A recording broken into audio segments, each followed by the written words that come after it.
Magandang araw mga kababayan, narito ang pinakahuling ulat sa magiging lagay ng panahon sa susunod na 24 na oras. Para lagi kayong updated sa mga weather updates at mahahalagang abiso, huwag kalimutang isubscribe ang aming channel at i-follow ang mga susunod pang ulat panahon. Batay sa ating latest satellite image, patuloy na nakaapekto ang easterlies sa ating bansa. May mga kumpol ng kaulapan sa kanlurang bahagi ng Visayas at Mindanao na dulot ng easterlies, at posible itong magdala ng maulap na kalangitan at mga pag-ulan sa Southern Palawan, Zamboanga Peninsula, pati na rin sa mga lalawigan at bahagi ng Cotabato. Dahil dito, may posibilidad ng mga flash floods at landslides sa western section ng Mindanao at southern part ng Palawan. Sa iba pang bahagi ng bansa, kabilang ang Metro Manila, malaking bahagi ng Luzon, Kabisayaan, at natitirang bahagi ng Mindanao, inaasahan pa rin ang generally fair weather.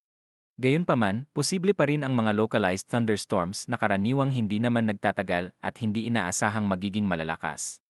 Samantala, patuloy nating minomonitor ang bagyo sa labas ng Philippine Area of Responsibility na may international name na Hagupit. Namataan ang sentro nito sa layong higit sa 1,300 kilometers sa silangan ng northeastern Mindanao. Taglay nito ang lakas ng hanging umaabot sa 85 kilometers sa bawat oras malapit sa gitna at pagbugsong aabot hanggang 105 kilometers kada oras. Kumikilos ito pakanluran sa bilis na 20 kilometers kada oras at inaasahang papasok sa Philippine Area of Responsibility ngayong araw. Batay sa latest forecast track na inilabas ng Pag-asa, posibleng pumasok ang bagyo sa loob ng PAR mula tanghali hanggang gabi. Kapag nasa loob na ito ng PAR, tatawagin na itong Bagyong Kaloy. Ito ang magiging ikatlong bagyo ngayong taon. Habang kumikilos ang Bagyong Hagupit o Kaloy, posible itong humina pagsapit ng Lunes, inaasahang magiging tropical depression na lamang ito. Sa Martes ay mananatili itong tropical depression, at pagsapit ng Miyerkules ay posible na lamang itong maging low pressure area.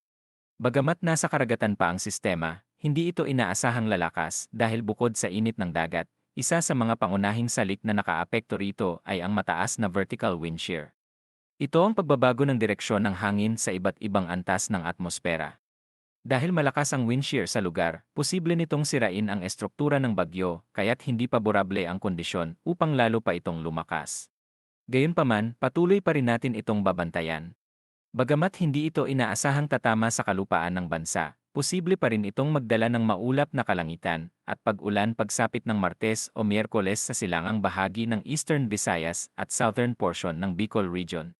Para naman sa lagay ng panahon ngayong araw, generally fair weather pa rin ang mararanasan sa malaking bahagi ng bansa, partikular sa Luzon, kasabay ng patuloy na mainit na panahon. Inaasahan din na mas magiging madalas ang localized rain showers at thunderstorms habang papalapit tayo sa panahon ng tag-ulan.